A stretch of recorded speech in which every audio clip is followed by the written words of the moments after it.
Oi, meus queridos, como estão? Como foi de férias? Sejam todos muito bem-vindos a este nosso terceiro bimestre, muito felizes e contentes, retomando aí as atividades. Eu espero que estejam todos bem e que a gente possa estar junto lá na nossa live para a gente poder conversar um pouquinho, que eu tô morrendo de saudades.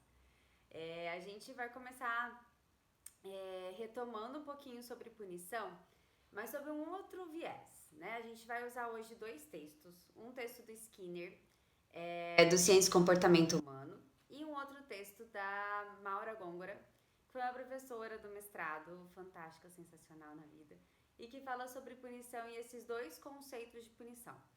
Um conceito que a gente já viu, né, que é o do Moreira e Medeiros, e que existem outros autores que também entendem punição sob esse viés, né? E um outro conceito de punição, que é a punição para Skinner e para o Sidman, que a gente vai estudar ele um pouquinho também, que é sensacional, super atual, espero que vocês gostem muito, tá certo? Bom, a gente já falou bastante sobre punição, acho que é o assunto que a gente mais falou aqui nesses últimos tempos, porque é um assunto muito questionável, né? O Skinner, inclusive, começa o capítulo dele falando é uma técnica questionável. A gente usa a punição para muita coisa, né? Sempre que a gente quer diminuir um comportamento, que a gente quer fazer uma mudança, quando alguém está se comportando de um jeito que a gente acha que é inadequado, né? A gente tem uma tendência a usar a punição.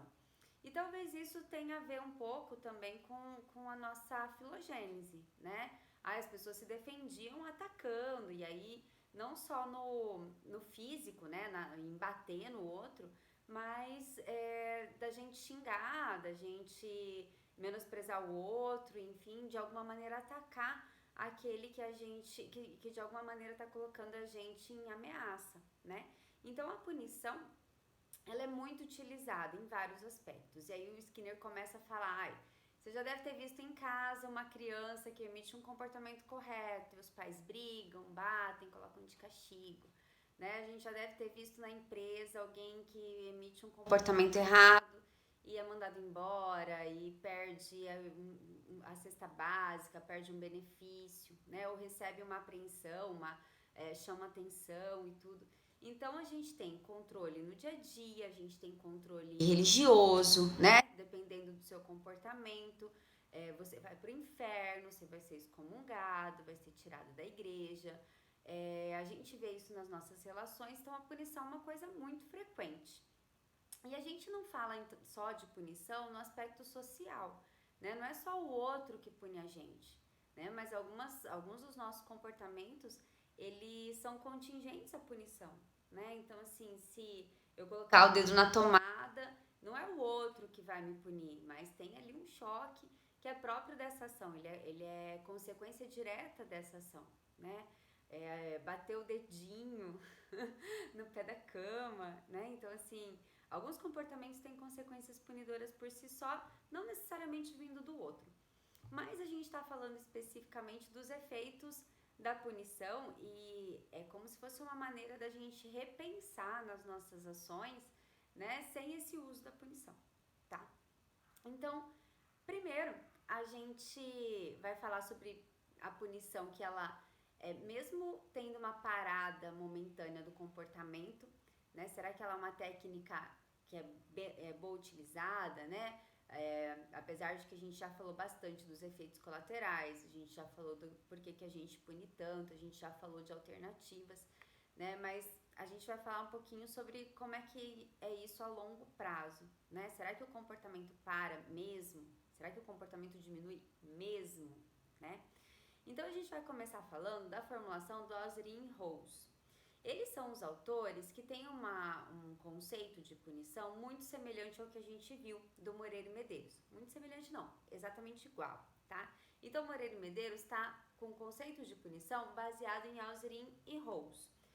Lá no texto da Maura Gongora, a gente vai ler um pouquinho sobre isso, mas é o mesmo conceito. O que é punição para esses autores?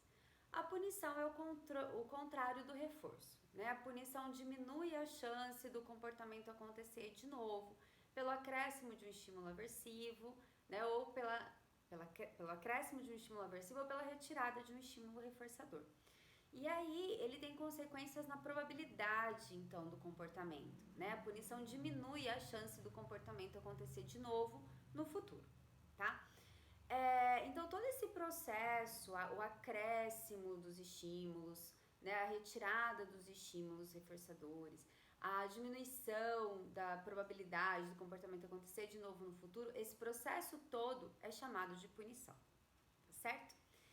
E aí o Skinner, lindo, maravilhoso, pega esse conceito, né, e fala assim, olha, parece que a punição tem uma redução na frequência do comportamento, né, então a gente já falou sobre isso, o comportamento para na hora, mas parece que essa parada não é permanente. Parece que os comportamentos punidos voltam a acontecer de novo. E aí então eles começam a fazer alguns experimentos, né? E aí ele chega à conclusão de que, embora as respostas punidas, né, no início da curva de extinção tenham uma redução momentânea, né, diminui a frequência na hora, depois, quando a punição não está mais presente, esse comportamento volta a acontecer como se ele nunca tivesse sido punido antes, né? E aí, ele fala então de uma supressão temporária de comportamento. Ele não fala que a punição diminui a chance do comportamento voltar a acontecer no futuro. Ele fala que a punição tem uma supressão temporária, né? O comportamento para na hora, porém, depois de um tempo, a longo prazo, esse efeito não se mantém, né? O comportamento volta a acontecer como se ele nunca tivesse sido punido antes. Ele volta aos mesmos níveis operantes, né? Então, a punição não mexe na motivação, que a gente já falou um pouco sobre isso.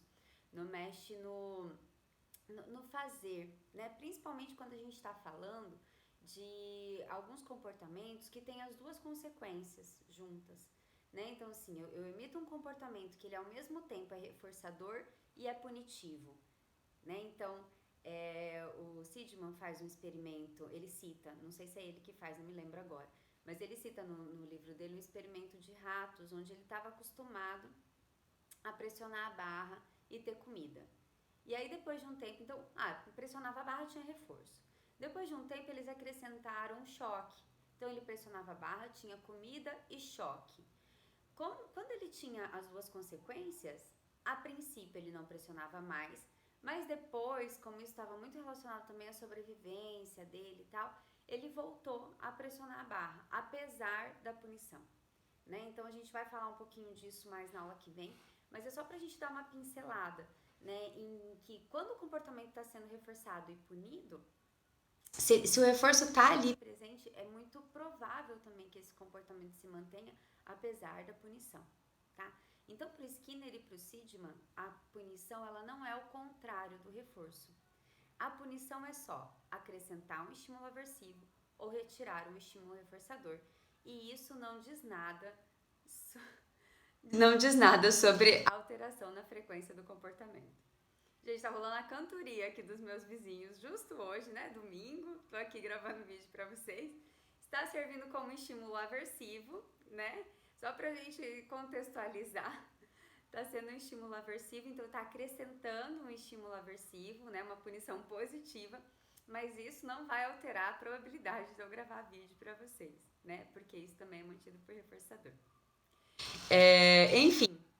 Então, o Skinner fala que quando a gente define a punição, ele não está se referindo a nenhum efeito comportamental direto do comportamento, né? A consequência não tem relação sobre a probabilidade desse comportamento acontecer no futuro.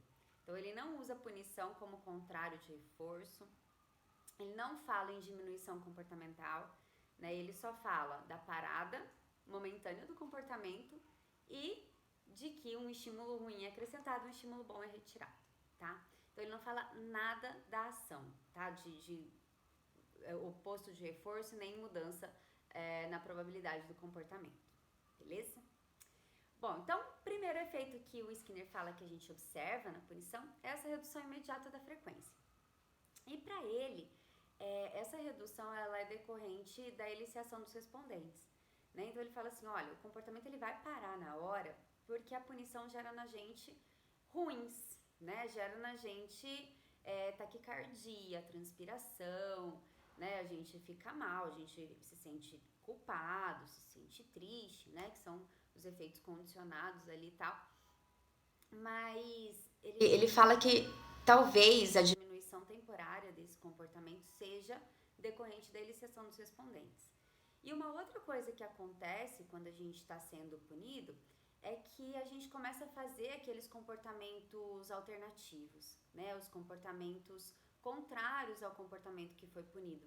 Então a punição ela fortalece os comportamentos que fazem com que a consequência aversiva esteja presente, né? Então assim, se eu apanho, se eu levo uma bronca porque eu tô sendo mal educada, porque eu tô falando palavrão, quando eu apanho, quando alguém me chama atenção, me gera um ruim, me elicia respondentes, meu corpo sente aqui, eu fico triste, fico mal, tem a parada de comportamento, e isso faz com que também as respostas alternativas ou opositoras sejam fortalecidas, né? Então, ao invés de eu falar um palavrão, eu posso falar por favor é contrária a falar palavrão e ser punido, né? Então, talvez essas outras respostas sendo fortalecidas seja uma dos motivos da gente ter essa parada temporária do comportamento punido, tá?